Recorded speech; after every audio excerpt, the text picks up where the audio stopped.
ሰላም ጤና ይስጥልኝ የተከበራችሁ የፕራይም ሚዲያ ተከታታዮች ይህ አበይት ጉዳይ የተሰኘው ዝግጅታችን ነው።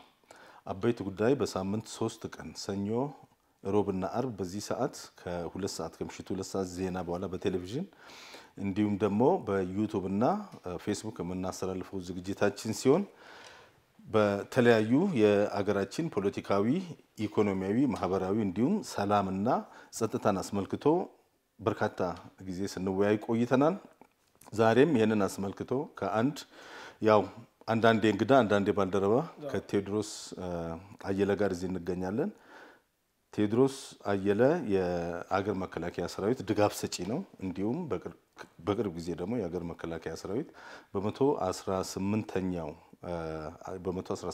ዓመት በዓሉ ላይ የመከላከያ የክብር አባል ሆኖ ነው የተሸለመው። በበርካታ አርስቶች ላይ የምንወያይ በርካታ አርስቶች የኖሩ ቢሆንም ዛሬ ግን ትኩረት አድርገን የምንወያየው በሶስት ትልልቅ አርስቶች ላይ ነው። እነኚህ ሶስት አርስቶች ሲተነተኑ ረጅም ሰዓት ስለሚወስዱ በትዕግስት እንድታዳምጡን እንጋብዛለን። በዛሬው ዕለት ከቴዎድሮስ አየለ በተለያዩ ሚዲያዎች ላይ ታውቁታላችሁ። ቴዎድሮስ በተለያዩ ዩቲዩቦች ላይ፣ ፌስቡኮች ላይ በተለይም በሀቅና ሳቅ ሚዲያ ላይ በግልጽ ከስፍራው በመዘገብ ይታወቃል። በተለይ በሰሜን ወሎ ካለፈው 3-4 ሳምንት በፊት በሰሜን ወሎ ጽንፈኛው ባደረገው እንቅስቃሴ በንጹሃንና በመንግስታዊ ተቋማት ላይ ከፍተኛ የሆነ ውድመትን ባደረሰበት ጊዜ እግር በእግር በመከታተል ከሀገር መከላከያ ሰራዊት ጎን በመቆም ጽንፈኛው እንዲደመሰስ አስተዋጽኦ ካበረከቱት ወጣት ታጋዮች ወጣት የሀገር መከላከያ ሰራዊት ድጋፍ ሰጪ አንዱና አንጋፋው ነው። ቴዎድሮስ ከአሁን በፊትም በተለይ በህልውናው ዘመቻ ጊዜ ከሀገር መከላከያ ሰራዊት ጎን በመቆም በወቅቱ የነበረውን ፋኖ በማደራጀት እስከ ፕሪቶሪያው ስምምነት እና በትግራይ ክልል በጽንፈኛው ወያኔ ሲደረግ የነበረው ዘመቻ እስከ ከሸፈበት እና በሀገር መከላከያ ሰራዊትና እንዲሁም በኢትዮጵያ ድል እስከ ተቋጨበት ጊዜ ድረስ ፋኖን በማደራጀት ከፍተኛ የሆነ አስተዋጽኦ ሲያበረክት የነበረ ሰው ነው። ነገር ግን በክልሉ ሰላም ከሰፈነና ፕሪቶሪያ ተግባራዊ እንዲሆን ከመንግስት ጎን ቆሞ ብዙ ስራዎችን ሲሰራ የነበረ ሰው ነው። ዛሬም ያንኑ ስራውን ቀጥሎ በአማራ ክልል በጽንፈኞች የሚደረገውን እንቅስቃሴ እግር በእግር እየተከታተለ ያው ደጋግመን እግር በእግር አለው እየተከታተለ ከፍተኛ የሆነ አስተዋጽኦ ያበረከተ ነው።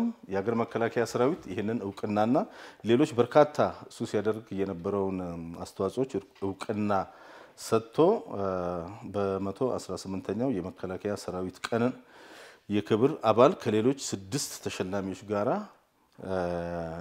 በመጎናጸፍ ያንን የክብር አባልነት በማግኘት ያስመሰከረ ሰው ነው። ዛሬ በዚህ በአበይት ጉዳይ መድረካችን በሶስት ጉዳዮች ላይ እንወያያለን። የመጀመሪያው የዚህኑ የመከላከያ ሰራዊት 118ኛ ዓመት የመከላከያ ሰራዊት ክብረ በዓልና የክቡር ፊልድ ማርሻሉን መልእክት አስመልክቶ እናወራለን። በሚቀጥልም ጽንፈኞችና ተልኳቸው ጽንፈኞች ብዙውን ጊዜ እኛ በዚህ መድረክ እንደምናወራው 3 ከፍተኛ ጽንፈኛ ተላላኪ የሆኑ እንቅስቃሴዎች ኢትዮጵያ ውስጥ ይደረጋሉ። እነኚህም ፋኖ፣ ሸኔና ወያኔ ሲሆኑ ይሄንን አስመልክቶ ማን ነው የላካቸው ብዙ ያወራንም ቢሆን ዛሬም ከቴዎድሮስ አየለ ጋር የምናወራው ይሆናል። ሌላውና የማጠቃለያ ውይይታችን የጠቅላይ ሚኒስትሩ የፓርላማ ውሎና ኤርትራ እንዴት ተገነጠለች። እንኳን ደህና መጣ። እንኳን ደህና ቆያችሁ። እንግዲህ የመጀመሪያው ርስታችን ላይ እናውራ። እንግዲህ የሀገር መከላከያ ሰራዊት 118ኛ ዓመት ክብረ በዓሉን አክብሯል። በቢሾፍቱ ባህር ኃይል ግቢ ነው የተከበረው። አንተም በዛ መድረክ ላይ የክብር አባል የክብር እንግዳ ሆነን ልንወያይ ነበር። ግን ይሄ እንትኑ ስሜቱ ደስ ይላል። ምን ተሰማ? አዎ እንግዲህ ጀዋር እንግዲህ እንደገለጽከው ነው። ምንድነው መከላከያ ሰራዊታችን 118ኛ ዓመት ክብረ በዓል ብሎ በራሱ ሲገልጽ የኢትዮጵያን የሰራዊት ታሪክ ነው ጠቅልሎ ይዞ የመጣው እና የለውጡ መንግስት ይዟቸው ከመጣ አንዱ ትልቁ ነገር ሪፎርም አደረኩባቸው ከሚላቸው ተቋሞች መከላከያ ነው። መከላከያ በአቅሙም በሰራዊቱም ብዛት በተቋማትም ስፋት እንደዚህ ዘመን የሰፋበትም የተሻሻለበትም ጊዜ አልነበረም። እውነት ለመናገር አሁን በኮሎኔል መንግስቱ ጊዜ ቀረ እንጂ ይባላል። ነገር ግን አሁን ባለው በክቡር ጠቅላይ ሚኒስትር አብይ አህመድ በተለይ የእርሳቸውም ታሪክ አመጣጡም ከሰራዊቱም ጋር ቁርኝት ያለውም ስለሆነ በሰራዊቱ ቤት ያደጉም እንደመሆናቸው መጠን ለሰራዊቱ ያላቸው ክብርና እይታ በመስፋቱ እንግዲህ የባህር ኃይል፣ የአየር ኃይል፣ የምድር ኃይል ልዩ ዘመቻ እነዚህ በኢትዮጵያ ካሉ ሰራዊቶች ናቸው። ከእንደገና መከላከያ ሰራዊታችን ከዚህ በፊት በአቅጣጫዎች ብቻ የተወሰነ ሰሜን እዝ፣ ምዕራብ እዝ፣ ምስራቅ እዝ፣ ደቡብ እዝ መካከል ይባላል ግን ብዙም ያልደረጀ የነበረ ነው።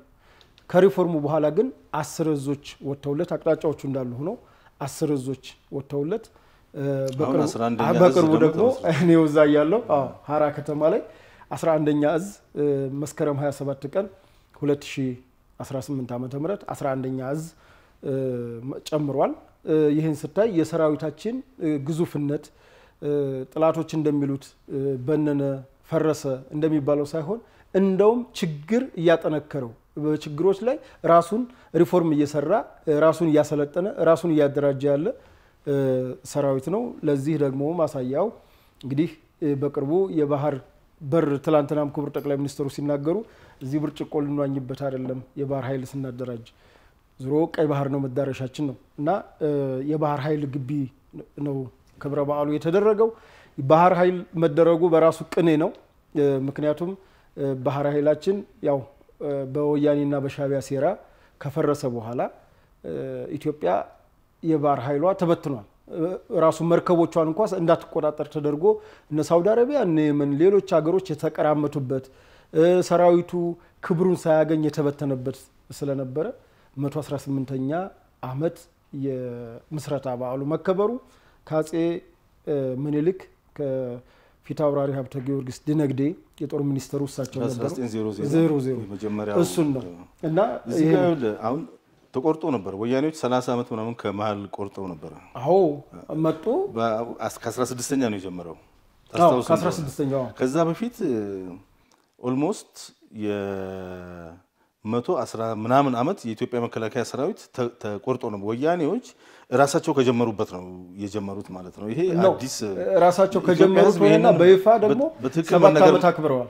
7 ዓመት አክብረዋል። በይፋ ደግሞ 7 ዓመት አክብረዋል። አንደኛ ዓመት ሁለተኛ ዓመት ይያሉ እንደገና ከነሱ ድክ አለ። ይሄ ነገር ለኢትዮጵያ ሕዝብ በግልጽ መነገር አለበት እና የባህር ኃይሉ ላይ መከበሩ ቅኔ ነው። ከእንደገና ደግሞ 118 መሆኑ ከዛ ላይ ደግሞ እንግዲህ መከላከያ ሚኒስትሯ ኢንጂነር አይሻ መሐመድ ያስተላለፉት መልእክት ጠንከር ያለ አቋም ነው። የመንግስትን አቋም ስለሆነ እሳቸው ፊልድ ማርሻልም ቢሆን ወታደራዊ አቋማቸውንና የዘመን አቁጭታቸው እሳቸው ደግሞ በዛ በልጅነት ጊዜ በተለይ ከነዚህ ታጣቂዎች ጋር መተባበራችን ለነጻነትና ለኩልነት መስሎን ነገር ግን የኢትዮጵያን ታሪካዊ ዳራና ዳር ደንብሯን አስደፍረናል። አሁን ግን ትላንትናው ስተት ዛሬ አይደገምም፣ በትውልዱ ይስተካከላል። በባሌም ተባለ በቦሌም ተባለ ቀይ ባህር እንገባለን። ይሄንን አንዳንድ ሰዎች አሁን በተለያዩ ጽንፈኛ ሚዲያዎች ስንሰማ ነበር። በባሌም በቦሌም የሚባለው ሊያጣጥሉት ፈልገው ነበር። አባባሉ ቀላል አባባል አይደለም። ይሄ ማለት ማንኛውንም አይነት መስዋዕትነት ከፍለን ኢትዮጵያን ወደ ቀይ ባህር መልሳታለን ማለት ነው። ሌላ ምንም እንትን የለውም። ማንኛውንም አይነት መስዋዕትነት ከፍለን ኢትዮጵያን ወደ ቀይ ባህር እንመልሳታለን። ኢትዮጵያ እንግዲህ ፊልድ ማርሻሉም ፕሬዝዳንቱ ጠቅላይ ሚኒስትሩም እኛ ካሁን በፊትም ስናወራ የነበረው በተለይ ወያኔ ወደ ስልጣን መጥቶ ኢትዮጵያን ካሳጣቻቸው ኢትዮጵያ በጥቃቅን ነገሮች ደጋፊዎቻቸውንና በአካባቢያቸው ያለውን ሰዎች በማስደሰት ትልልቅ ነገሮችን ኢትዮጵያን አሳጥተዋል። አንደኛው የባህር በር ነው አሰብ፣ ሁለተኛው ኤርትራን ነው። በኋላ እንመለስበታለን ኤርትራ እንዴት ተገነጠለች የሚለው። አጠቃላይ ግን እዛ ላይ የነበረው የፊልድ ማርሻሉ ንግግር በተለይ ከባህር ኃይል ምስረታና ኢትዮጵያ ካጣቻቸው አንዱ ነገሮች አሁን እሱ ላይ ምን አሉ አቶ ጀዋር እንግዲህ እዛው ላይ አይተዋል ምንድነው ያሉት እሱ ላይ አንደኛ እኛ ምንም ሳናደራጅ የባህር ኃይል አላልንም የሰው ሀብት ነበር የሚቀድመው የሰው ሀብት አደራጅተናል መሳሪያ ነው መሳሪያ በቂ መሳሪያዎች አሉና ገዝተናልም ይዘናልም በውጭም በውስጥም ኃይላችንን አጠናክረናል አሁን የሚቀረን የመንግስታችን ትእዛዝ ብቻ ነው የሚል ነው መልእክቱ ይሄ ነው መንግስት ካዘዘን ጠንካራ ሰራዊት ገንብተናል በቂ ኃይል በቦታው ሰፍሮ አካባቢውንና ቀጠናውን በነገራችን ላይ የኢትዮጵያ በቀይ ባህር አለመኖር አሁን የምታየውን ይሄ የሁቲ አማጺ የየመን ሰላም አለመሆን እንደምታያቸው አገር ናቸው ግን 500,000 ኤርትራ ራሱ ብታያት 3 ሚሊዮን ህዝብ አላት 2 ሚሊዮኑን አሰድደዋል 1 ሚሊዮን አለ አብዛኛው ጦረተኛ ነው ከእንደገና አብዛኛዎቹ የተዳከሙ ናቸው አሰብና ምጽዋን ጨምሮ እኮ ሰው የሌለባቸው ወደቦች ናቸው እና የምቀኛ ፖሊሲ ስለሚከተሉና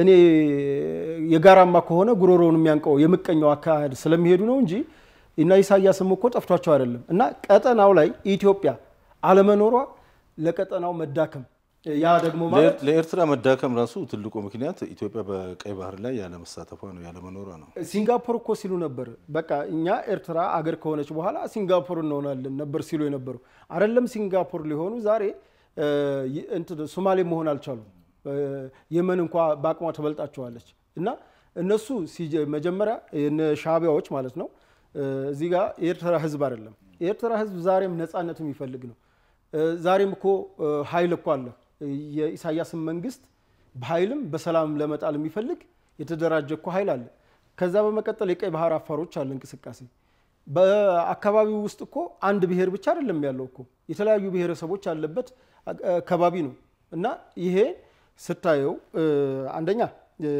ፊልድ ማርሻል ከተናገሩት ሌላው ሶስት ነገሮች ኢትዮጵያ ትፈልጋለች አንደኛው ሰላም ነው ሁለተኛው ልማት ነው ሶስተኛው ወደብ ነው እዚህ ጋር አሁን ወደብን የሸቀጥ ጉዳይ አድርጎ ነመለስ ዜናዊ አራክሰው ነበር ሲያሳዩ የነበረው እንገዛዋለን ልክ እንደ ሸቀጥ ግን የህልውና ጉዳይ ነው አይደለም ነመለስ ይቅርና እኔ ለምን ከነ አሉላ አባ ነጋ ታሪክ እንደማይማሩ አይገባኝም ለምን ከነ አፄ ዮሐንስ ታሪክ እንደማይማሩ አይገባኝም የዛኔ እንኳን አሉላ አባ ነጋ ገብቷቸው እኮ ነው ዶጋሊ ላይ ያን ሁሉ ጣሊያን ግብጾችን ሲወጉ የነበሩት እኮ አፄ ዮሐንስና አሉላ አባ ነጋ ናቸው ለምን ከራሳቸው እንኳን ከታሪካቸው መማር እንደማይፈልጉ ምክንያቱም እነዚህ ሰዎች የያዙት አንደኛ የባዕዳን ተልኮ ነው የባዕዳን የግብጽን ተልኮ ይዘው መጡ ተሸካሚዎች ናቸው መጡ እነዛ ተሸካሚው የተሰጧቸውን ዋጡት ዝም ብለው ሳይመራመሩ ከዛስ የራሳቸውን ፖለቲካ እንደሚያስኬድ አድርገው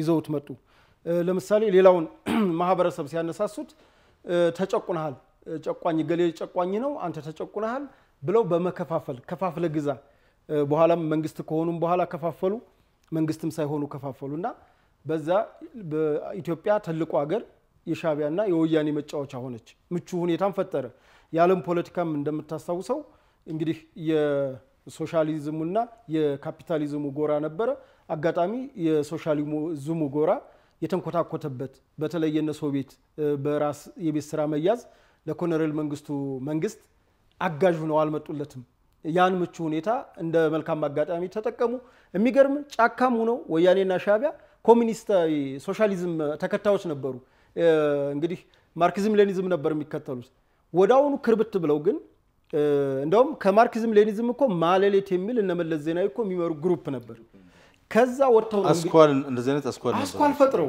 እስካሁን ድረስ አልፈረሰም እሱ አስኳል በነገራችን ላይ እስካሁን የማለሌት አስኳል በቅርቡ ወዲ ሻምበል ሲናገር እዚህ የነ አቶ ጌታቸው ፓርቲ ስምረት ፓርቲ ላይ ለመጀመሪያ ጊዜ የህዋሶች ሆኑ ከቀይና ከቢጫ ስካርፕ ወጥተው ሰማያዊና ነጭ ስካርፕ አደረጉ ይሄ ቀላል እንዳይመስል ትልቅ የሜንታሊቲ ለውጥ ነው እና አሁን ተቀይረዋል አየ አቶ ጌታቸውን ባለፈው ተቸነከረው ትውልድ አይደለንም እኛ አሁን ለሪቮሉሽኑም ለዚህ ላለው ሪፎርሙም ዝግጁ ነን በነገራችን ላይ መንግስታችን ሪቮሉሽን አያምንበትም ምክንያቱም ሙሉ ጊዜ ከባዶ እየተነሳ ስለሆነ ባለው ነገር ላይ ሪፎርም አድርጎ ማስቀጠል ነው ሲቀጥል አሁን ያለውን መንግስት ሆነን ለመናገር መጀመሪያም ከኤርትራውያኖችን ሲስብ አንድም የከለከለው እኮ ነገር የለም ይሄ ሰውዬ እኮ ኢሳያስን እኮ በስከርጅና እኮ ያፍታታው ዶክተር አብይ ኢሳያስን ብቻ ሳይሆን አሁን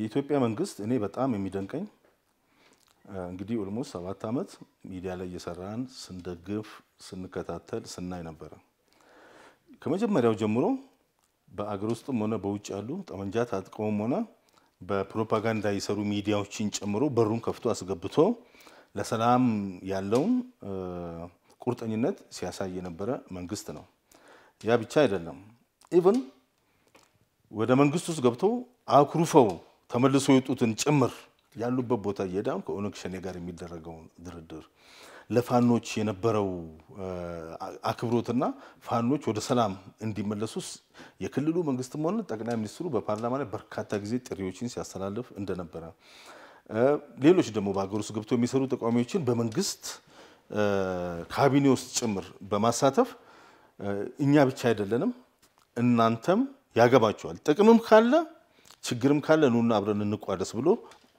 በሩን ከፍቶ ያ ብቻ አይደለም ወያኔዎች ኦልሞስት ያንን ሁሉ ውድመት በክልሉ ህዝብና ያገሪቱ ኢሜጅ ላይ በኢትዮጵያ ኢሜጅ ላይ ካደረሱ በኋላ እነ ደብረጽዮን እዚህ አዲስ አበባ 4 ቤተ መንግስት ድረስ መጥተው በሩን ከፍቶላቸው ጠቅላይ ሚኒስትሩ ከነሱ ጋር ሲወያይ እንደነበረ የክልሉን ፕሬዝዳንት ከጌታቸው ረዳም አሁንም ፕሬዝዳንት ሆነ ምናልባትም ነገም ፕሬዝዳንት የሚሆነው እጃቸውን እየከፈቱ ሲያወሩ እንደው የፓርላማ ሰዎች ከዚህ መቀሌ ድረስ ሄደው አባገዳዎች የሃይማኖት ሰዎች መቀሌ ድረስ ከፍተኛ የሆነ ለሰላም ያለውን ፍላጎት መንግስት በተለያዩ መንገዶች ሲያሳይ ነበር ህዝብም ሲያሳይ ነበር ለምሳሌ ትግራይ መጀመሪያ የፕሪቶሪያው ሰላም እንደሰፈነ የአዲስ አበባ ከተማ ከንቲባ የኦሮሚያ ፕሬዝዳንት የሶማሌ የደቡብ ፕሬዝዳንት ምናምን ሳይቀሩ ክልሉ ድረስ እርዳታ ይዘው ሄደው እንደውም የኦሮሚያ ክልል መንግስት በኦሮሚያው ሲሰራ ከነበረው ትምህርት ቤት ውስጥ አንዱን ትግራይ ክልል ውስጥ ሄደው ይፈበሩ የሚባል ያዳሪ ትምህርት ቤት ሰርተዋል ይሄ ሁሉ ይያለ ወደ ሰላም መመለስ አልቻሉም የኤርትራም ከዚህ ነው ኢሳያስ አፈወርቄ በአለም ላይ አይሶሌት የተደረገ የተጠላ የተናቀ ሐሳብ የሌለው ደካማ መሪ ሆኖ ሳለ ነገር ግን የኢትዮጵያ መንግስት ያንን ሁሉ ድካሙን ትቶለት ሄዶ ከፍ አድርጎ ከዓለም ጋር አገናኝቶ ከኢትዮጵያ ህዝብ ጋር አምጥቶ በሚሊዮን አዳራሽ ከህዝብ ጋር አዋሳ ወስዶ ጅማ ወስዶ ከኢትዮጵያ አየር ኃይል ወስዶ ጎንደር ሄዶ ይሄን ሁሉ ነገር አድርጎ ስቲል እነኚህ ሰዎች ወደ ሰላም ሊመለሱ አልቻሉም ወይም አልፈለጉም ምንድነው ከኋላቸው ያለው ነገር ነው እንግዲህ አሁን አቶ ኢሳያስ አንድ ወቅት ሲናገሩ ምናሉ እኛኮ ግብጾች ናቸው የደገፏቸው መነሻም ላይ ብያለሁ ግብጾች ናቸው የላኳቸው እና ግብጾች እኮ ሲልኩና ይላል አንድ ንግግር ላይ ነው ግብጾች እኮ ሲልኩና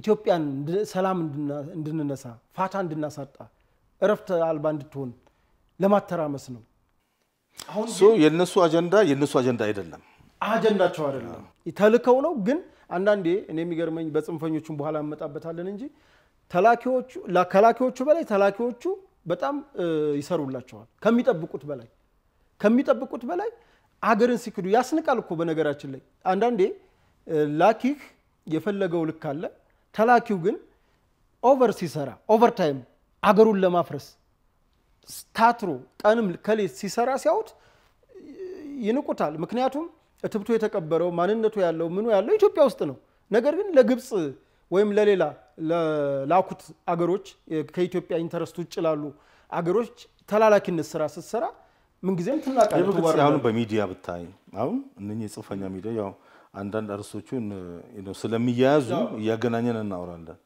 እነኚህ አሁን በጽንፈኛ ሚዲያዎች አሁን ዩቲዩበሮች በርካታ ናቸው በውጭ ሀገር እውነቱን ለመናገር በአለም ላይ የትኛው ሀገር የኢትዮጵያን አይነት ጸረ ሀገራቸው ዩቲዩብ ሰዎች ያለበት ሀገር እኔ አላስታውስ ከፍተኛ የሆነ ማፈሪያ የሆኑ ዩቲዩበሮች ተፈልፍለዋል አንዳንዶቹ ያው ያየን ነው በየዕለቱ እርስ በራሳቸው እየተፈረካከሱ ምክንያቱም ዋና አላማቸው ከኤርትራም ሆነ ከኢጂፕት የሚሰጣቸው ገንዘብ እና ከዩቲዩብ እና ከጎፈንዲም የሚሰጣቸው ገንዘብ አሰባስበው ኑሯቸውን መኖር ስለሆነ ያ ነገር እየተጓደለ ቤት ሲፈረካከሱ እንደ ናብታሞ ያለውን 360ዎች ከኢሳት ጀምሮ የነኝ ሁሉ ፈልፋይ ኢሳት የሚባል ቴሌቪዥን አሁን አገር ውስጥ ገብቶ አለ ነገር ግን የነሱ መስራቾቻቸው ኦልሞስት አንድ ጊዜ ስንደምረው ወደ 18 ቦታ ተከፋፍለው እርስ በራሳቸው አይዋደዱ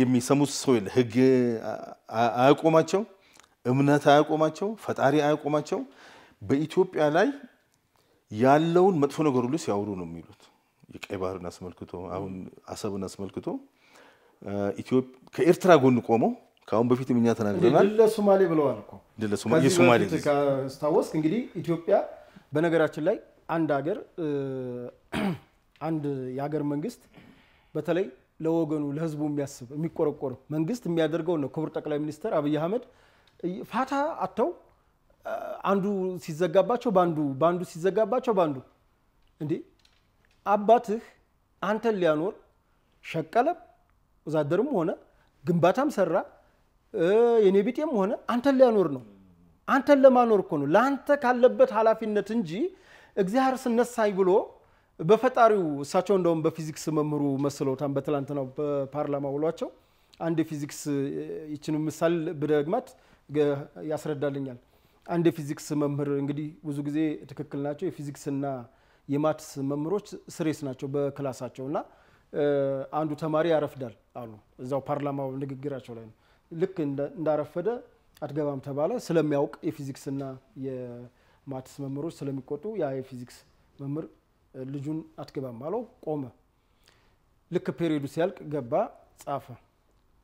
ጻፈ ሄዶ ቤት ሆምወርክ መስሎት ቤት ሲመራመር ጥያቄው ከባድ ነው ግን አንዷን ጥያቄ መለሳት ሁለተኛዋን ጥያቄ ብዙ ምንትን ሳይል ገባ በነጋታው እጃ ወጣ ወደ ቀጣው ቴክስት ወደ ቀጣው ምዕራፍ እንግባ ብሎ ልክ ሲገባ እዚህ ጋር ምንድነው ትላንትና ሆምወርክ ሰጥተው ነበር ቲቸር አለ ምን አይነት ሆምወርክ አይ እዚህ ጋር ሁለት ቀረቡ ጥያቄዎች ነበር መልሻለሁ እንዴ ይሄ እኮ የዓለም የፊዚክስ ምሁራኖች ተሰባስበው አይቻልም ያሉት የዘጉት የደመደሙት ጉዳይ ነው እና እንዴት ሲሉ ሲታይ መልሶታል አሁን እሳቸው ምን አሉ አይቻልም የሚል ነገር ልጁ ሲማር ክላስ ገብቶ ቀድሞ ቢሆን ሲነገር ቢሰማ አይቻልም የሚል ነገር ውስጡ ላይ ይደመድምና አይቻልም ብሎ ያልፈዋል አይቶታል ጥያቄውን አይቻልም በኋላ ሞካክሮን አይቻልም ብሎ ነገር ግን እንደማይቻል አይቻልም ሲባል ስላልሰማ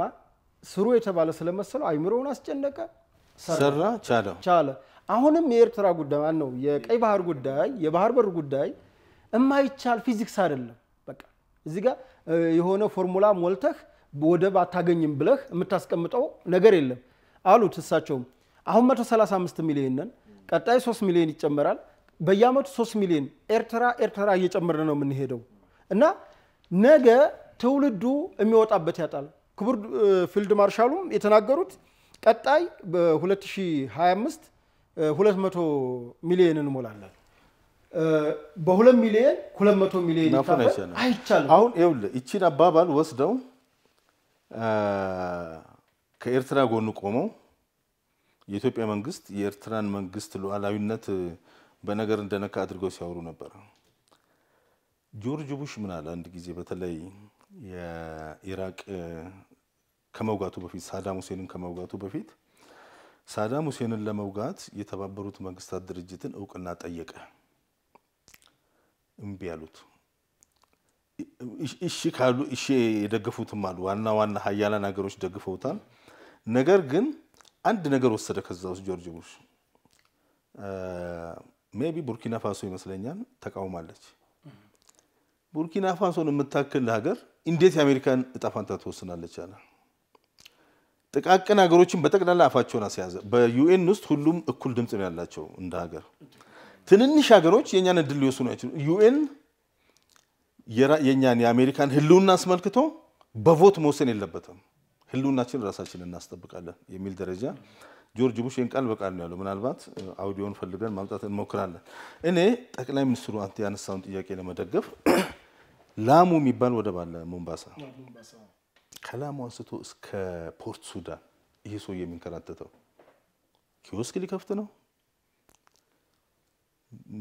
ሪል ስቴት ለራሱ ሊሰራ ነው ምን ሊያደርግ ነው ይሄንን እንዴት የኢትዮጵያ ህዝብ ያውቀዋል ኦብቪየስሊ ኢትዮጵያ ውስጥ ተረድቶታል እነኚህ ጽንፈኞች ትንሽ ነገር እንዴት አልገባላቸው? በነገራችን ላይ ያው የወደብ ጉዳይ የትውልድ ጉዳይ ጥያቄ ጉዳይ ነው። ታስታውሳለህ በዛኛው ስርዓት አይደለም ወደብን አረስት አርገህ በፓርላማ አይደለም በንግግር እንደውም እሳቸው እኮ ናቸው ፈር የቀደዱት። መጀመሪያ ያው በኖርማል ንግግር ነው ያቀረቡት። በኋላ ወደ ፓርላማ መጣ። አሁን የመንግስት ቁርጠኝነት የለም ነበር ሲሉ የነበሩት እኒሁ ጽንፈኞች የመንግስት ቁርጠኝነት እንዲመጣ የመንግስት ሐሳብ እንዲሆን በሞሽን መጣ። በክቡር ፕሬዝዳንቱም ንግግር የፓርላማ መክፈቻ ንግግር ላይ ትላንትናም በጸደቀው ሐሳብ ላይ ክቡር ጠቅላይ ሚኒስትሩ ይዘውት መጡ። አሁን የተራወር የምትለው ነገር ልክ በሆነ ስብሰባ ላይ እንደ ግለሰብ ሆኖ ወይም እንደ ብቻ ያነሰዋል። ግን የሀገሪቱ ትልቁ ደግሞ ህግ አውጪው ፓርላማው ነው። ፓርላማ ላይ እየተነገረ ፓርላማ ያጸደቀ አሁን የኢትዮጵያ መንግስት ለፖለቲካ ጨዋታ ነው ይሄን ጉዳይ የሚያነሳው ቁርጠኝነት የለውም ቢሆን ኖሮ ይሄ መልካም ተቃውሞ ነው። በነገራችን ላይ እኔ እንደዛ አይነት ተቃውሞዎች አፕሪሺየት አደርጋቸዋለሁ። መጀመሪያ ነበረ እያደረገ እንዲህ ቢሆን ግን ድል ለሶማሌ ማለት ድል ለግብጽ ማለት ባንዳነት ነው።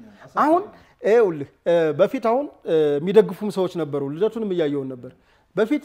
አሁን ልደቱ በኤርትራ ላይ ያለው አቋምና በወደብ ላይ ያለው አቋም ቆንጆ ነበር በፊት። አሁን ስታሊን ጋር ትላንትና ቀርቦ ግን የሆነ ይሻራል። ታውቃለህ ምንድነው የ45 ቀን እቅድ አቅጃለሁ ብሏል። የተለያዩ ነገሮችን መንግስትን እጥላለሁ ብሏል። ያን ነገር ተቀባይነት እንደሌለው ሲያቅ ይሄንን መንጋውን የሚያስከትለው ምን ብሎ ነው? ክዶ ነው። እንደሌሎቹ ክዶ ነው። አሁን ትላንት ሲደግፈው የነበረው ልደቱን እኔ ቢያደርገኝ አይ ትላንት ሲደግፈው ነበር የፈለገ መንግስትን በጣላው በወደብ ላይ ያለ ጥያቄ አንድ ነው ብሎ ስታሊንን መመከስ ሲገባው ነገር ግን ስታሊን ከሻቢያ ጋር ኤርትራ ወኪል ስለሆነና በቴሌቪዥንም አሳይቶናል ስለሆነ ከኢሳያስ ጎን መቆሙን ደግሞ እንደ ጀግንነት አየው።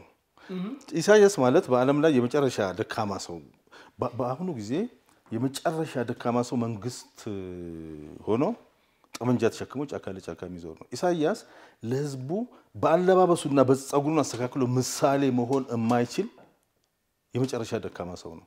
ከኢሳያስ ጋር ተቀምጦ ስታሊን እሱን ብዙም አይደለም የልደቱንም እንትን በለው። ነገር ግን እነኚህ ሰዎች ይኸውልህ ችግራቸው መሰለ ቴዲ አሁን የኢትዮጵያ ጠቅላይ ሚኒስትርና የኢትዮጵያ ያሁኑን ያለው መንግስትና ወያኔን ብዙ ጊዜ ማስተያየት ጀምሯል። አሁን የወያኔ ጊዜ የወያኔን ስርዓትና ያሁኑን ያለው ስርዓት ያ ስርዓት መንግስትና የመለስ ማሰባሰብ ጀምሯል። መለስ ማለት ጀምሯል። ምክንያቱም መሰለ መለስ የኢትዮጵያን ህዝብ አንድም ጊዜ ለትልልቅ ፕሮጀክቶች ጋብዞ አያውቅም። እንደውም ኢትዮጵያን ትልልቅ ፕሮጀክቶች አሳጣት።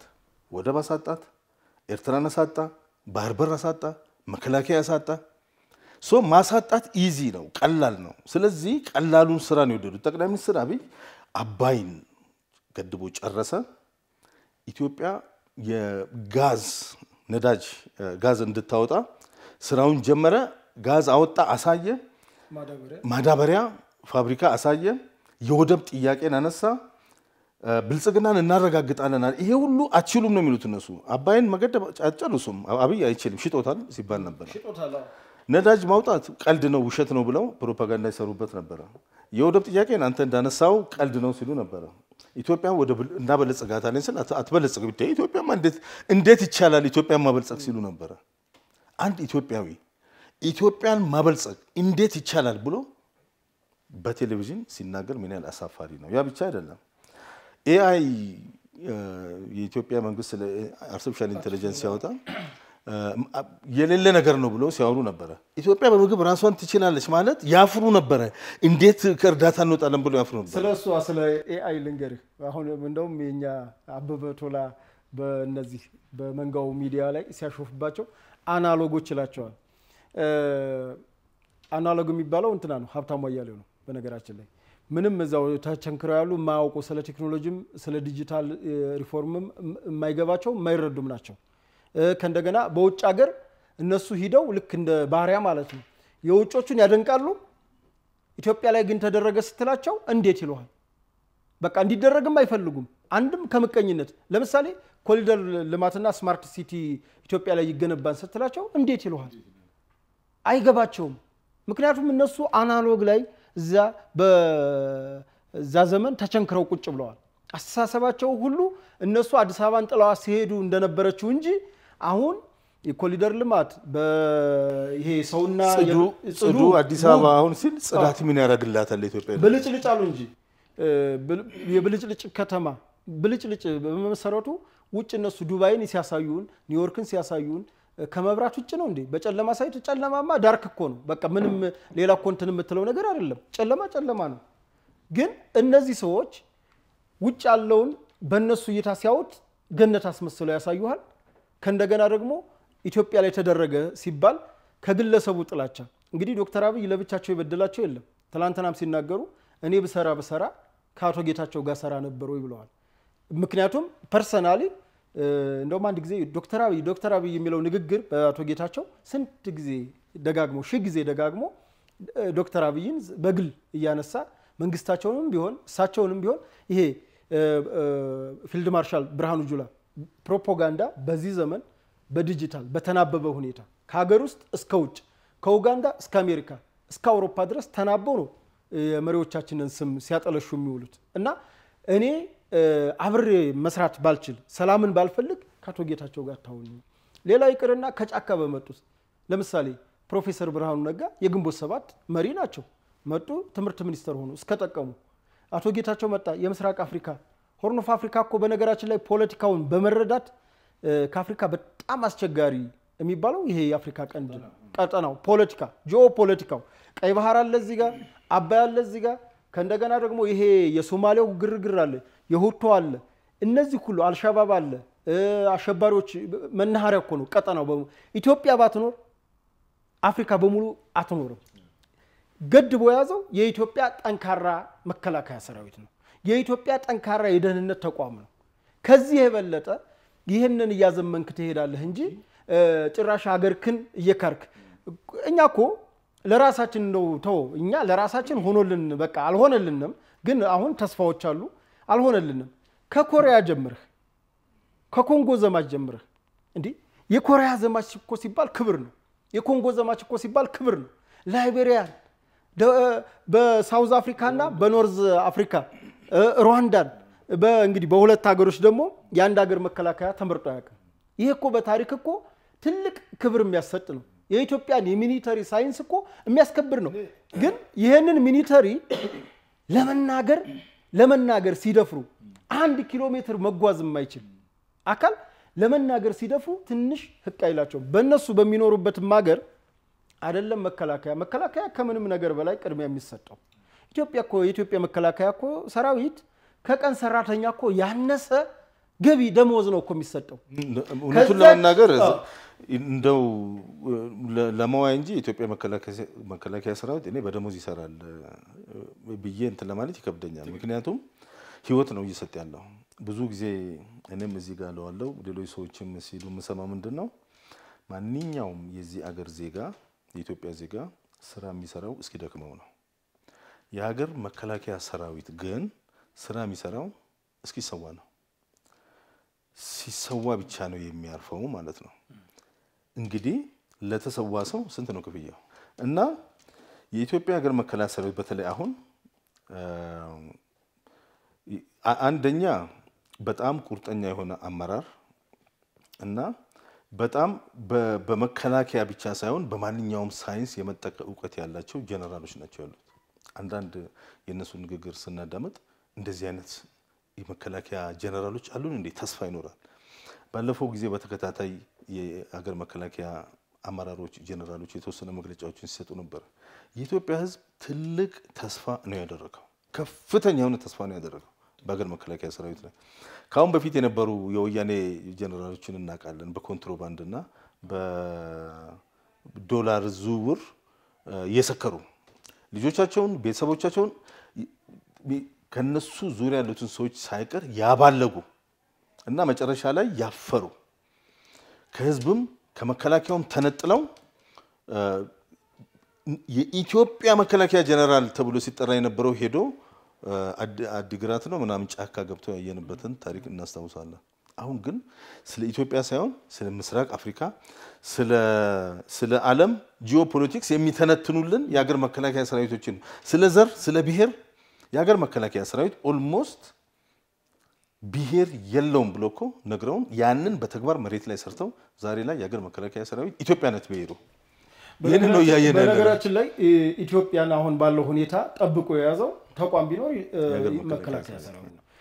እንደዛማ ቢሆን እንደ ፖለቲካው እንደተሰራው ቢሆን እንደ ከፋፍለ ግዛውማ ቢሆን ኢትዮጵያን አናያትም ነበር። ያ ማለት ግን ይሄንን የምናወራው የፖለቲካው ነጸብራቅ በመከላከያው ውስጥ አይታይም ማለት አይደለም።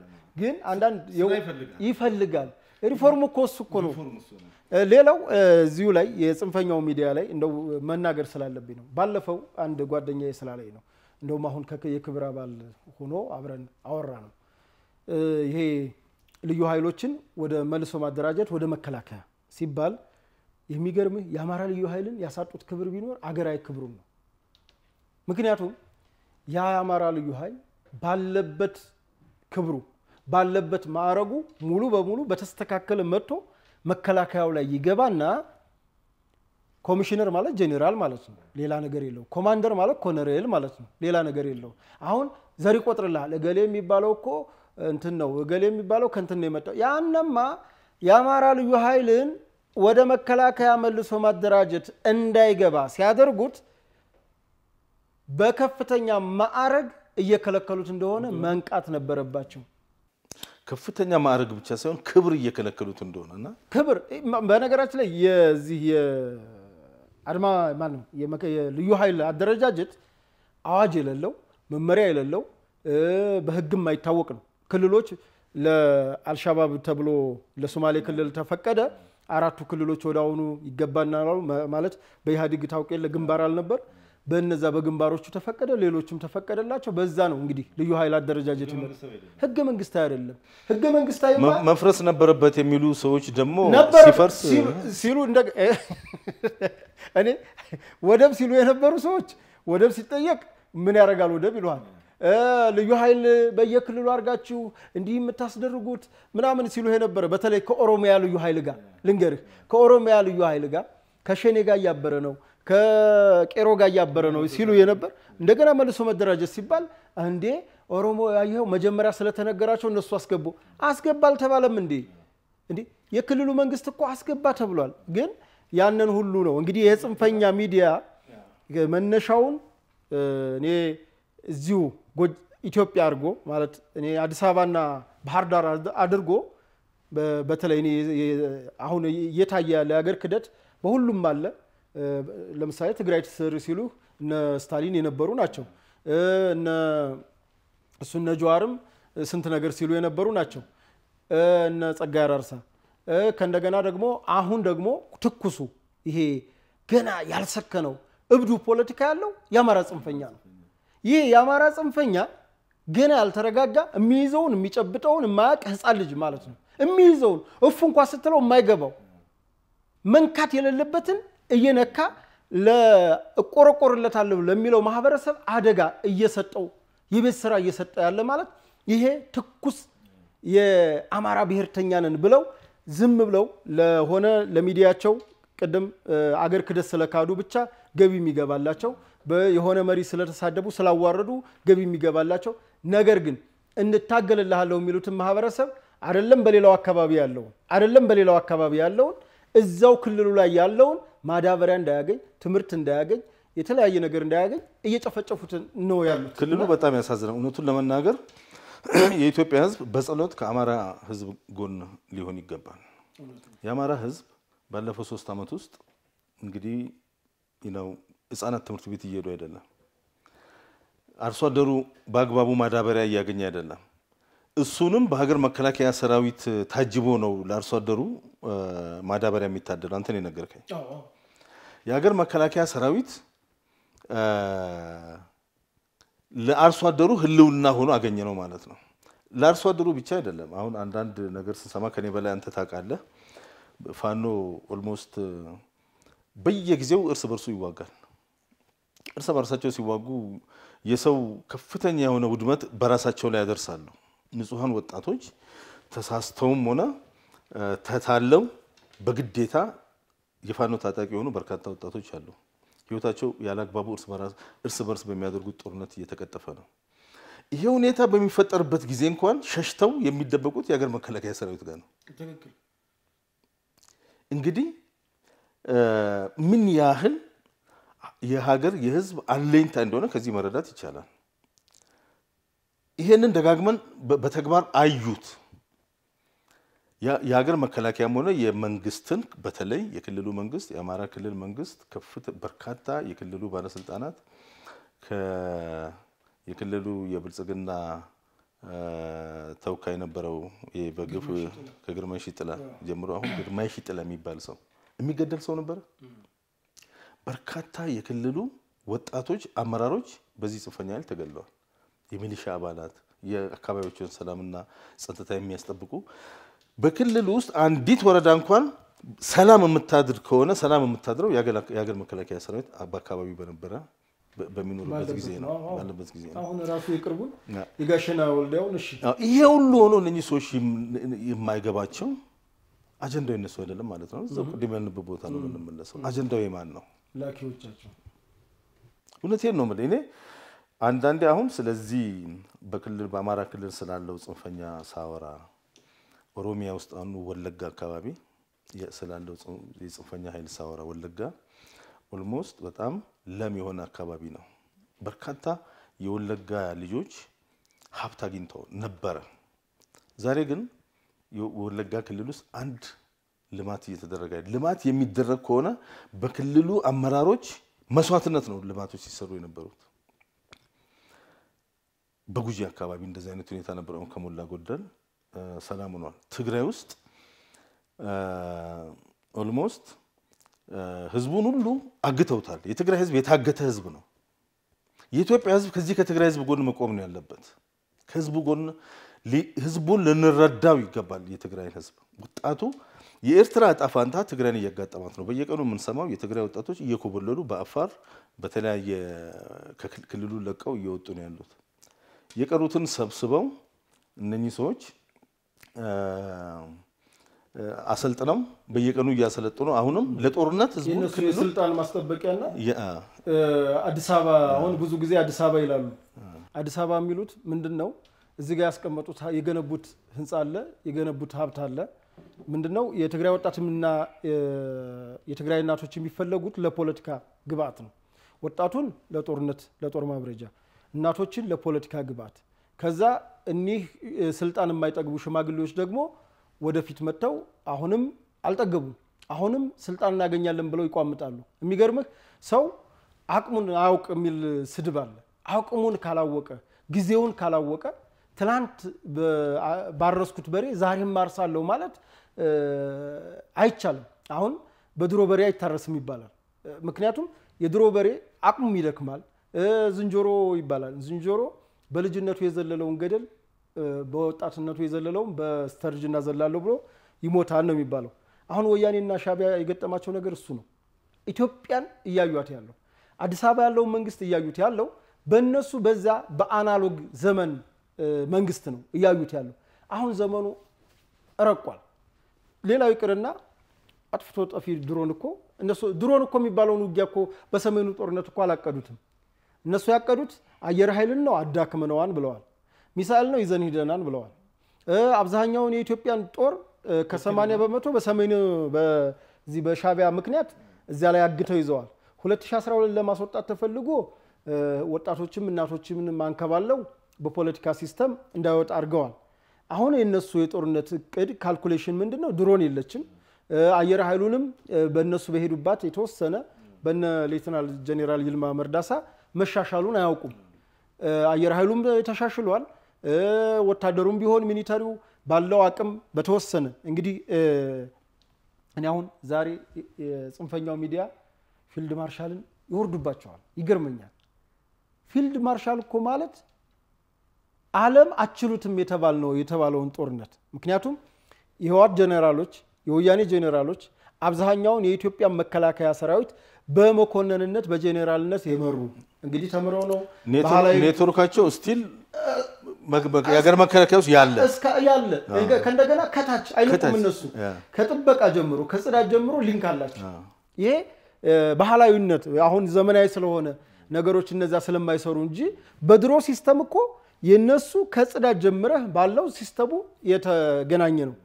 ግን ያን ሁሉ በጣጥሶ ሪፎርም አድርጎ 30 በመቶ የቀረው ሰራዊት 20 በመቶ ነው እንደው ግነት እንዳይሆን ነው 30 በመቶ የሚባለው 30 በመቶ ባለው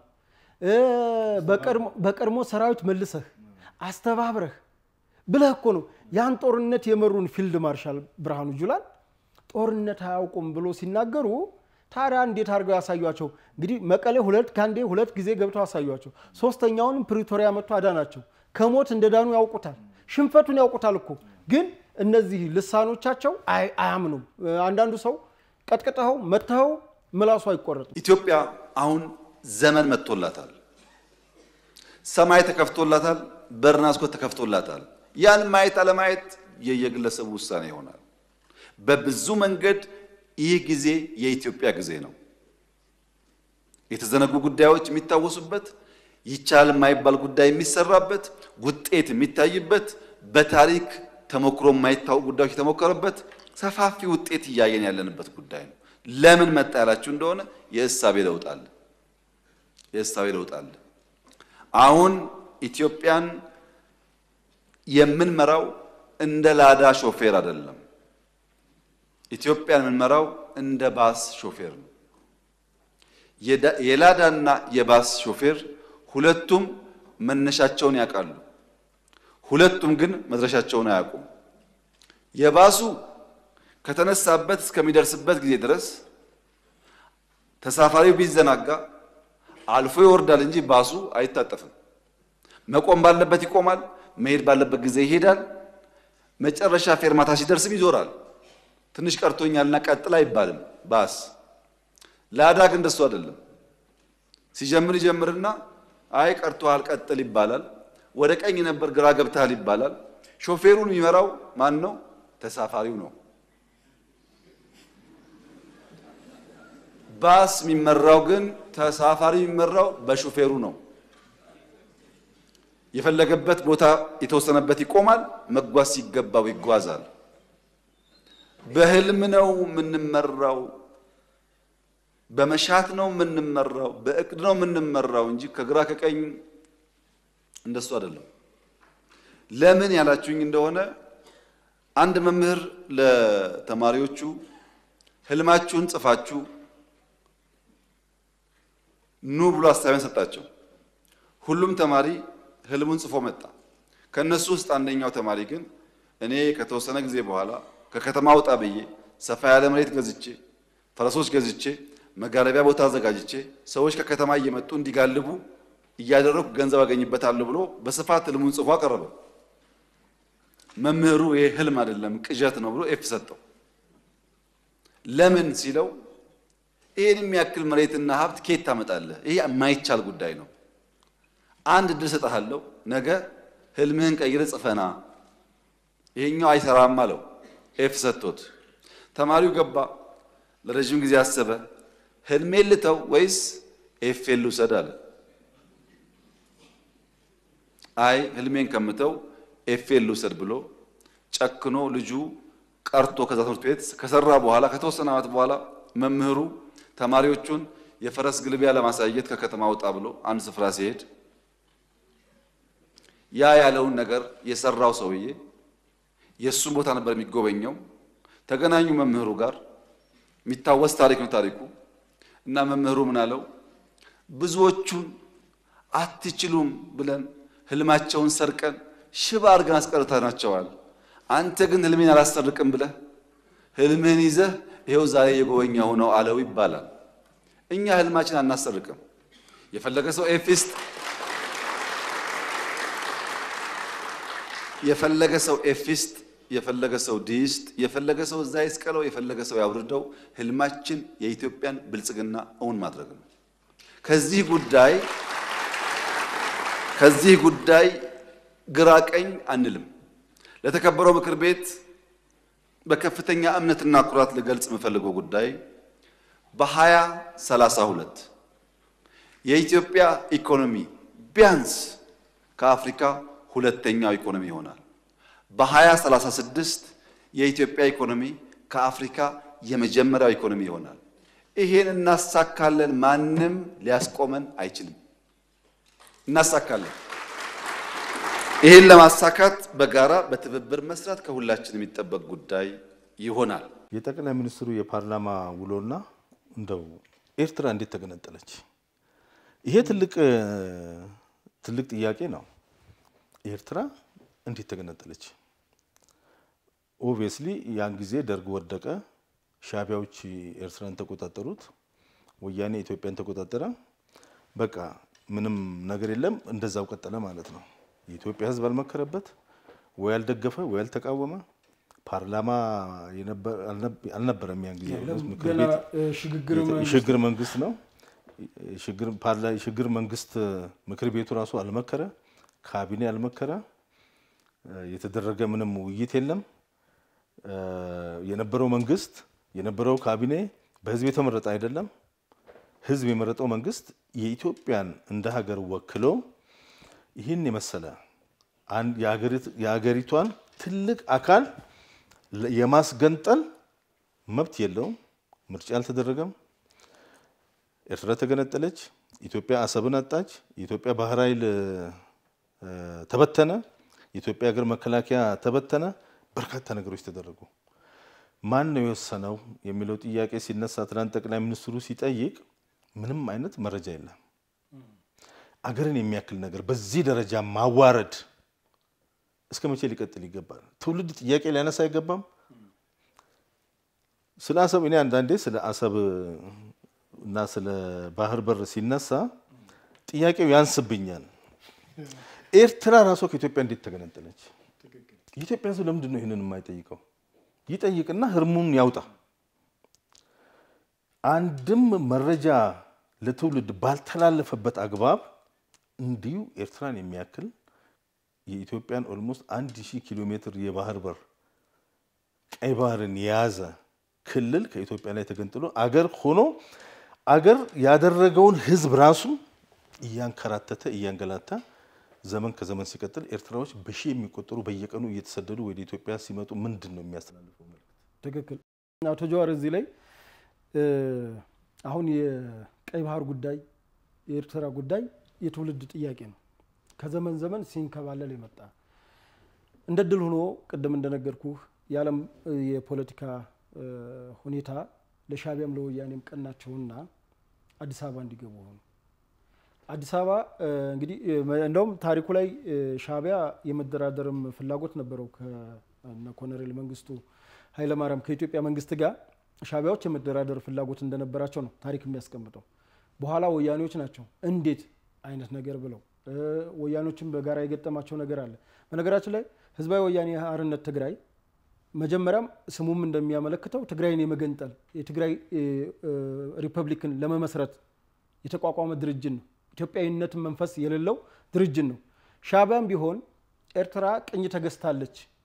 ቅኝ የገዛቻትም ጣሊያን አይደለም ኢትዮጵያ ናት ቅኝ የገዛቻት ብለው በጫካ በሳህል በረሃ ይሄንን እያሳመኑ ነው። እንደውም የኢህአፓዎቹን እኮ መሪ እነ ብርሃነ መስቀል ረዳን አስረው እነ ዶክተር ተስፋዬ ደበሳይ እዛ ሳህል በረሃ ድረስ ሄደው ተጠይቀዋል። በኤርትራ ጉዳይ ደገፉም የተቃወሙም አሉ። ኢህአፓዎች ግን በኋላ የሚሉት ብርሃነ መስቀልን ነፍሱን ለማውጣት ነው የሚል ነው። በኋላ የምታየው አሁንም እዚህ ላይ እኔ ልደግፍ እችላለሁ፣ ግን የፓርቲ አቋም ሆኖ የሚወጣው አሁን ክቡር ጠቅላይ ሚኒስተር ኤርትራን ማለት ወደብ ሊፈልጉ ይችላሉ። የእሳቸው ምኞት ነው። የመንግስታቸው ምኞት እንዲሆን በፓርላማ ማጽደቅ አለባቸው። ይሄ ጸደቀ። አንድ ግለሰብ በግሉ የማይደግፈው የሚቃወመው ሊኖር ይችላል። እንደ ፓርቲ ግን ፓርቲ የሚባለው እሱ ስለሆነ እንደ ፓርቲ ሲደግፍ ከፓርቲም አልፎ እንደ መንግስት የመንግስት ህግ አውጪው በህግ አውጪው ተመክሮበት በሸንጎ ተመክሮበት አሁን የኤርትራ ጉዳይ ይወሰናል ማለት ነው። አሁን የኤርትራ ጉዳይ ልመጣ ነው። የኤርትራ ጉዳይ አሁን ብዙ ምሁራኖች ሲሄዱበት የነበረ ነው አሉት። ታስረውበታል፣ ተሰደውበታል፣ ተገለውበታል፣ ብዙ መከራን ከፍለውበታል በኤርትራ ጉዳይ ባለፈው ትውልድ። አሁን ግን ጊዜው ሆነና ለሁሉም ጊዜ ያለው ጊዜ ለሁሉም የሚለው ይሄ ነው በቃ ለሁሉም ጊዜ መኖሩ ክቡር ጠቅላይ ሚኒስትር በአንድ ወቅት ስብሰባ ላይ ያነሱት በኋላ በፓርላማ አጀንዳ ሆነ አሁን መጀመሪያ እሺ የክቡር ጠቅላይ ሚኒስትሩ የግል ፍላጎት ስለሆነ ነው እሳቸው መወደድ ፈልገው ነው እሳቸው እንዲህ ስለሆነ ነው ይያሉ ሲሰጡ ነበር አሁን የመንግስታቸው አቋም ሆነ በቃ አሁን የመንግስታቸው አቋም ሆነ የኢትዮጵያ ጦር ሰራዊትም ፍቅር ሰጠኛ ለመንግስት እሳቸውም ትላንትና በሰላም ቢመጣ ይመጣል ባይመጣም ግን ኃይል ከተጀመረ ውጤቱ ስለሚታወቅ ብለዋል ውጤቱ ይዝኳልቱ ነው በቃ አለቀ አሁን ኤርትራ ሻቢያዎች ኤርትራን ሀገር ሲያስደርጉ እኔ ባንዳንድ በኩል ወያኔና አሁን ስላመሰግና ነው እንዴ ምክንያቱም የሆነ ክፍተት እኮ ጥለውልን ሄዱ አሁን የመጠየቂያ አሁን የዓለም ህግ ጥያቄ ለማንሳት ክፍተት አለ በቃ አለ ምንም የለም አገር የሆኑት በጉልበት ነው ይሉሃል እኮ እነሱ ማያፍሩም እኮ ህግደፎችም እኮ ያገኘነው በደም ባጥንት በመስዋዕትነት ነው እሺ አገኘህ ከዛስ እንዴት አርገህ ህግ ያረከው እና ቡትሮስ ጋሊን የግብጽ እኮ የተባበሩ መንግስታት ድርጅትን እየመራ በነበረበት ከእንደገና የግብጽ የውጭ ጉዳይ በኢትዮጵያ ላይ ያላት ኢንተረስት እየታወቀ ሌሎች ዓለም ሀገራት እየተንጫጩ የገዛ ሀገር መንግስቷ እውቅና ከሰጠ ምን ላርግ የሚል ነገር ተብሎ ነው ማን የሰጠው እነ መለስ ዜናዊ ማንጋ መክሮ ኢሳያስ አፈወርቂ ጋር የኢትዮጵያ ህዝብ መክሯል ሪፈረንደም የለም ካቢኔ መክሯል አልመከረም እሺ ማን ነው የሆነ ደብዳቤ ያለው ወይ ገለጥናሉ ስለዚህ ጥያቄው መሆን ያለበት የቀይ አሰብ ሳይሆን ኤርትራ ነው ኤርትራ ጉዳይ ነው በቃ እውነቴን ነው አሁን ኤርትራ በዚህ አግባብ ጠቅላይ ሚኒስትሩም ትናንትና ምንም አይነት ያን ያህል ማረጋገጫ ከሌለ የኢትዮጵያ ህዝብ የኤርትራ ጥያቄ አሁን ነው መነሳት ያለበት የኢትዮጵያ ፓርላማ አጽድቆታል የኢትዮጵያ ህዝብ ኦልሞስት ላለፉት በርካታ 30 ምናምን አመታት ሲያስበው ሲብሰለሰልበት የነበረ ጥያቄ ነው የኤርትራ ህዝብ ይወስነው የኢትዮጵያ ህዝብ የኢትዮጵያ መንግስት የኢትዮጵያ ፓርላማ የኢትዮጵያ ስራ አስፈጻሚ የሚባለው ይሄን ነገር ያረጋግጥና ያ ቻፕተር ይዘጋ ነገር ግን ጥያቄው መነሳት መቻል አለበት ይሄ ደግሞ መሆን ያለበት ሰላማዊ በሆነ መንገድ ነው ነገር ግን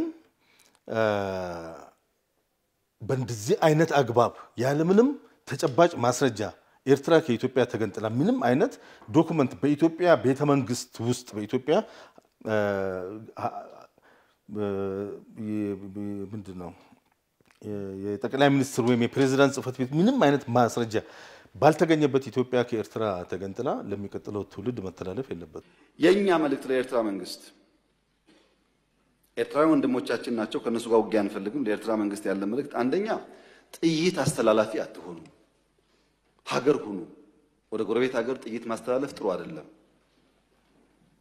አባይም ጸባይ ገዝቷል የኛም ሽፍቶች ጸባይ ይገዛሉ እና አንድ ቀን ጥይት ሳመላልስ ብሎ ታሪክ ስለሚናገሩ ጥይት ማቀባበል ቢቀርባችሁ ስለማናቅ አይደለም እናያችኋለን ህገወጥ የሰዎች ዝውውር ቢቀር ተጨናንቀናል ከተማ ውስጥም እንደምታዩት የሚመጣ ሰው ካለ በህጋዊ መንገድ ቢመጣ ህገወጥ ንግድ ቢቀር ፎርጅድ ብር ቢቀር አሜሪካ አስቀምጣቸው የምትሰሯቸው ብላክ ማርኬት ማሳደግ ቢቀር እንደ ጎረቤት ብንተሳሰብ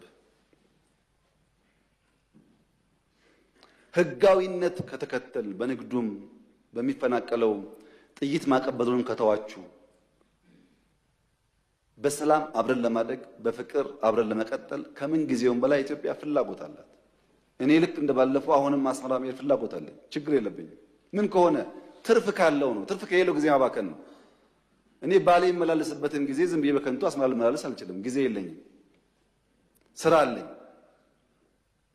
ጦርነት አንፈልግም የምንለውም በመክንያት ነው ያንድ ሀገር የህግ የበላይ ትልቁ ሶስት አይደሉ ፍሬሞቹ እንግዲህ ህግ አውጪው አለ ህግ ተርጓሚው አለ ህግ አስፈጻሚው አለ ህግ ተርጓሚው የማያውቀው በሰዓቱ አልነበረም ማን ነው ህግ አውጪው ፓርላማ አልነበራትም ሽግግር መንግስት ነው በሸንጎም አልመከሩም ህግ ተርጓሚ እንዳንል አሁንም ፓርላማ የለም የዳኝነት አካሉ የለም ህግ አስፈጻሚ ሚኒስትሮች ምክር ቤት ነው አንድም ሚኒስትር አንድም ስራ አስፈጻሚ ካቢኔ አልመከረም የሆኑ ግለሰቦችና የሆኑ ፓርቲዎች ተነጋገሩና ፈቀዱ የኤርትራ ጉዳይ የቅኝ ግዛት ጉዳይ ነው የሚለውን ሳይፈርምና እውቅና ሳይሰጥ ግንባሩ ውስጥም አልገቡም። ኢህአዴግን ሲመሰርቱ ለምሳሌ ኢህአፓ ከ3 ተከፈለች። የነበረከት የነታምራት ላይኔ ግሩፕ እኮ ወደ ከጸለምት ሲሄድ የቀረበላቸው ጥያቄ የመጀመሪያው ኢህድን ነው የጻፈው። ይሄን ኢህድን ላይ የኢህድን ታሪክ ላይ ይሄ ምን ይላል? የኤርትራን ጉዳይ እንዴት ታውታላችሁ? የቅኝ ግዛት ጉዳይ ነው ብለው ነው እነታምራት ላይኔ የገቡት። የቅኝ ግዛት ጉዳይ ነው። ይሄንን ካልተቀበለ ይሄ ባንዳ ከልጅ ወደ አባት ሲተላለፍ የመጣ ነው። በቃ በባንዳነት ሂሳብ የሄደ ነገር። ጥያቄው ባለቤት ግብጽ ነው። ኢትዮጵያም ኤርትራም ውስጥ አሁን ኤርትራ ተገንጥላ እንኳን አገር ሆና የደቀቀ ሀገር እያለች በኢትዮጵያ ላይ ነገር መፈለግን አልተወችም። ቢኮዝ አጀንዳው ኤርትራ አይደለም። ኤርትራን የማስገንጠል አጀንዳ ሲጀመር የኤርትራውያን አይደለም። ከተገነጠሉም በኋላ በኢትዮጵያን መተንኮስ አላቆሙ። የትግራይ ውስጥ ያለ የወያኔው ጦርነት አጀንዳው የትግራይ ህዝብ አይደለም። ምክንያቱም የሰላም ስምምነት ከተደረገ በኋላም ጦርነቱን አላቆመም። የወያኔና ማን ነው የፋኖና የጽንፈኛው ሸኔ አጀንዳም የነሱ አይደለም። ከመንግስት ጋር ከተደራደሩ በኋላ እንኳን ጽንፈኝነታቸውን አላቆመም። ስለዚህ የኢትዮጵያ ህዝብ ማተኮር ያለበት የአጀንዳው ባለቤት ላይ ነው ማለት ነው። ትክክል። ምንጩን አድርገን ለዛሬው እዚህ ላይ እናብቃና የአጀንዳውን ባለቤት በሚቀጥለው ጊዜ ተመልሰን እንፈልገዋለን። ምንጩ ላይ በጣም አመሰግናለሁ ቴዎድሮስ። ብዙ እንትኖች ነበሩን፣ አጀንዳዎች ነበሩን። ለዛሬው በዚሁ እናሳጥር። ረጅም ጊዜ ነው የወሰድነው። በሚቀጥለው ደግሞ ተገናኝተን እናወራለን። ወደ ግንባር ከመሄድ በፊት ማለት ነው። ባትሄድ ግን ደስ ይለናል። ቢኮዝ እዚህ ብዙ የሚሰሩ ስራዎች አሉ፣ እዛም ብዙ የሚሰሩ ስራዎች አሉ። እርግጥ ነው የምትሄድ ከሆነ በተቻለ መጠን አብረን ብንሄድም ደስ ይለኛል። እሺ እናደርገዋለን። ታንክ ዩ ብራዘር። በጣም ቀይ ባህር ነው ግን የምንሄደው።